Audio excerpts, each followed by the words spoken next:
ഇന്ന് നമ്മളിവിടെ വിശദീകരിക്കാൻ പോണത് ജ്യോതിഷാൽ വിദേശ യാത്രായോഗം.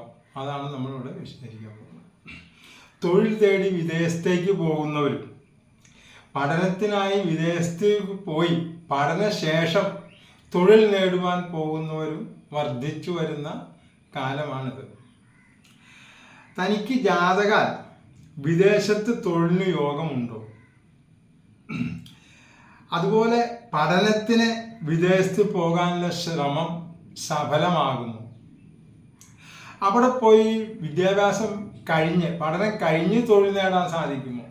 ഈ വക കാര്യങ്ങൾ അറിയാൻ ജാതകവുമായി ജ്യോത്സ്യനെ സമീപിക്കുന്ന ആൾക്കാർ ഇന്ന് വളരെ കൂടുതലാണ്. ചോദ്യങ്ങൾക്കും സംശയങ്ങൾക്കും കൃത്യമായി മറുപടി നൽകാൻ ഒരാളുടെ ഗ്രഹനില പരിശോധിച്ച് നമുക്ക് പറയാൻ സാധിക്കും. ഗ്രഹനില പരിശോധന, പ്രശ്നചിന്ത,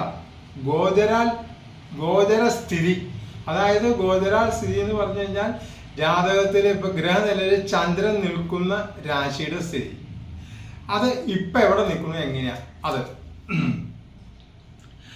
ആചാര്യപ്രോക്തങ്ങളായ പ്രമാണങ്ങളും ഗ്രന്ഥങ്ങളും ഇവയെല്ലാം പരിശോധിച്ച് കൃത്യമായി മറുപടി പറയാൻ സാധിക്കും. പരാശരഹോരയിൽ 7-ാം ഭാവം കൊണ്ട് ഈ പ്രവാസി കാര്യങ്ങൾ ചിന്തിക്കാൻ പറയുന്നുണ്ട്. അതുപോലെ 6, 8, 9, 12 ഭാവങ്ങൾക്കും വിദേശ ചിന്തയിൽ സ്ഥാനമുണ്ട്. ഈ ഭാവങ്ങളുമായി ഭാവാധിപന്മാരുമായി ലഗ്നാധിപനുള്ള ബന്ധം അനുകൂലമായാൽ വിദേശയാത്ര സാധ്യമാകും. വിദേശയാത്രയിൽ കേതു രാഹു ബന്ധവും ഒരു ഘടകമാണ്. ഭാവത്തിന് പ്രത്യേകിച്ച് 12-ാം ഭാവവുമായി ബന്ധം വന്നാൽ, ഏത്, രാഹു കേതുവിന്, വിദേശയാത്ര കൂടുതൽ ഉറപ്പാകും. തൊഴിലിനു വേണ്ടിയുള്ള യാത്രയാണെങ്കിൽ 10-ാം ഭാവവുമായി ഈ ഭാവങ്ങൾക്ക് ബന്ധമുണ്ടോ? ലഗ്നാധിപനും കർമാധിപനും ആയിട്ട് എങ്ങനെ ബന്ധം? ഈ ഭാവങ്ങൾ നേരത്തെ പറഞ്ഞ ഭാവങ്ങളുമായി 6, 7, 8, 10, 12 ഭാവങ്ങളുമായി ബന്ധം എങ്ങനെ? അതനുസരിച്ചും നമുക്ക് വിദേശത്ത് തൊഴിൽ കിട്ടാനുള്ള യോഗം സിദ്ധിക്കും. പിന്നെ രാശികളും വിദേശയാത്രയുമായി ബന്ധമുള്ളതിനാൽ അതിനെക്കുറിച്ചും രാശികളെ കുറിച്ച് ചിന്തിക്കണം. ഏത് രാശി, ഏതാ, അത് നമ്മൾ ചിന്തിക്കേണ്ട വിഷയമാണ്. അത് പ്രശ്നത്തിനും ഇതിന് വളരെയേറെ പ്രസക്തിയുണ്ട്. വിദേശയാത്രയെ സ്വാധീനിക്കുന്നതിൽ എല്ലാ ഗ്രഹങ്ങൾക്കും പങ്കുണ്ട്. എന്നാൽ വേഗത്തിൽ സഞ്ചരിക്കുന്ന ചന്ദ്രൻ, രവി, ബുധൻ, ശുക്രൻ എന്നിവർക്ക് പ്രത്യേക പ്രാധാന്യം നൽകി നമ്മൾ ചിന്തിക്കേണ്ടതാണ്. പ്രശ്നത്തിലും ജാതകത്തിലും ഇതിന് നമ്മൾ വളരെയധികം പ്രാധാന്യം നൽകണം. എന്നിട്ട് വേണം ചിന്തിക്കാനായിട്ട്. രാഹു സ്ഥിതിയും നോക്കണം. രാഹു വിദേശ ബന്ധം സൂചിപ്പിക്കുന്ന ഗ്രഹമാണ്.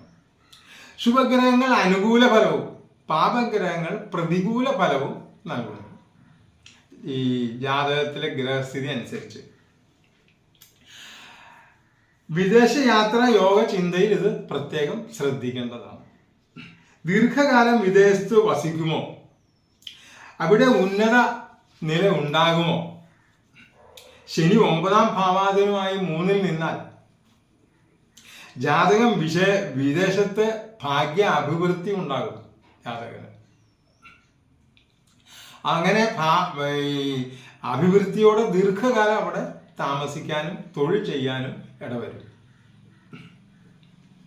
വിദ്യാഭ്യാസവുമായി കർമാധിപനുമായി ഗുരുവിനോ ബുധനോ ബന്ധമുണ്ടെങ്കിൽ അവർ ബന്ധപ്പെട്ടാൽ വിദേശത്ത് ഉന്നത പഠനമോ അധ്യാപന വൃത്തിയോ ഉണ്ടാകാനുള്ള സാധ്യത വളരെ വർദ്ധിക്കും. ഗ്രഹനില വിശദമായി പരിശോധിച്ച് കൃത്യമായി വിദേശയാത്ര ഉണ്ടാകുമോ, അവിടെ തൊഴിൽ ലഭിക്കുമോ, എപ്പോൾ തൊഴിൽ ലഭിക്കും, എപ്പോൾ വിദേശയാത്ര ഉണ്ടാകും, അവിടെ വല്ല തടസ്സങ്ങൾ ഉണ്ടാവുമോ, ബുദ്ധിമുട്ടുകൾ അനുഭവപ്പെടുമോ എന്നീ കാര്യങ്ങളെല്ലാം നമുക്ക് വിശദമായി കൃത്യമായി പറയാൻ സാധിക്കും. ഇതെല്ലാം ഈ ഗ്രഹനില കൊണ്ട് നമുക്ക് വളരെ കൃത്യമായി അറിയാൻ സാധിക്കും. ഇത് വളരെ ചുരുക്കി ഇപ്പോൾ അങ്ങനെ പറഞ്ഞാൽ ഒരുപാട് ഇതിനെ വിശദീകരിച്ച് പറയാൻ സാധിക്കും, പക്ഷെ വളരെ ചുരുക്കി പറഞ്ഞേക്കാനാണിത്.